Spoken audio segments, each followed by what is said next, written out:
Il fit approcher les fils d'Aaron, mit du sang sur le lobe de leur oreille droite, sur le pouce de leur main droite et sur le gros orteil de leur pied droit. Et il répandit le sang sur l'autel tout autour. Lévitique 8, 22-24. Sur le lobe de l'oreille droite d'Aaron, cela signifie que le Seigneur doit avoir le contrôle suprême de l'oreille, que nous devons arriver à la place où l'oreille est morte pour toute autre voie de contrôle, pour toute autre suggestion d'autorité, et qu'elle n'est vivante que pour Dieu et pour Dieu seul.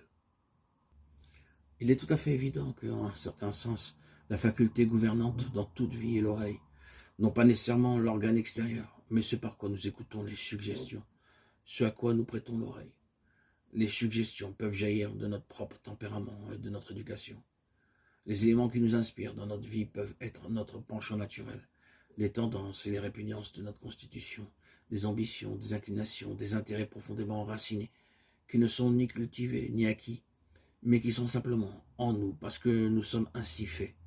Écouter ces mouvements-là, savoir nos vies gouvernées par nos propres intérêts.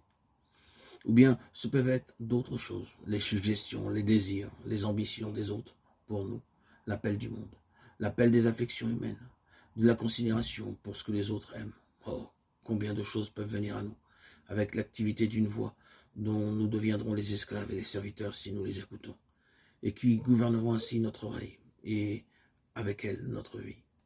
Cette vérité frappante du Lévitique 8 nous dit de manière définitive et emphatique: avouez à moi que cette mort, cette immolation, est l'immolation de notre oreille et de notre oui à l'égard de toutes ces voix, et que cette aspersion signifie que nous n'avons désormais d'oreille que pour le Seigneur, que c'est lui qui doit être la voix qui contrôle notre vie. L'oreille droite, tout comme la main droite, est la place d'honneur et de puissance en ce qui concerne lui et la voix. Ainsi, vous et moi, lorsque nous disons être des hommes et des femmes consacrés, nous entendons par là que pour nous, la mort de Christ a englobé le gouvernement et la domination de toutes les voix qui s'élèvent de toutes parts, et autres que celles du Seigneur lui-même. Nous ne consulterons plus les voix de nos propres intérêts, de nos propres ambitions, de nos propres inclinations, ni les voix des désirs des autres pour nous. Voilà ce qu'est la consécration.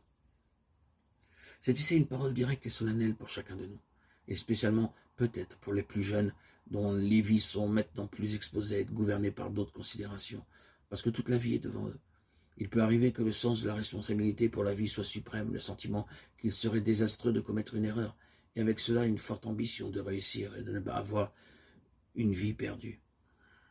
Mais que ce soit votre loi pour toute votre vie, et si même le cours des choses peut vous sembler étrange, et que les voix du Seigneur vous rendent souvent perplexes, si même vous êtes appelé d'une manière très intense à prêter l'oreille à l'exhortation qui nous est adressée dans le livre des Proverbes, confie-toi en l'Éternel de tout ton cœur, et ne t'appuie pas sur ta sagesse, Proverbe 3, 5.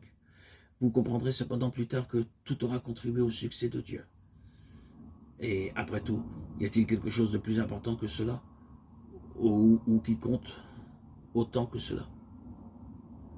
Le chemin sera peut-être très différent de ce que vous aviez espéré ou pensé ou jugé raisonnable pour votre vie. Mais peu importe, pourvu que votre vie soit un succès au point de vue de Dieu. Voilà le secret, une oreille vivante pour lui et morte pour tout ce qui vient d'une autre source que le Seigneur lui-même.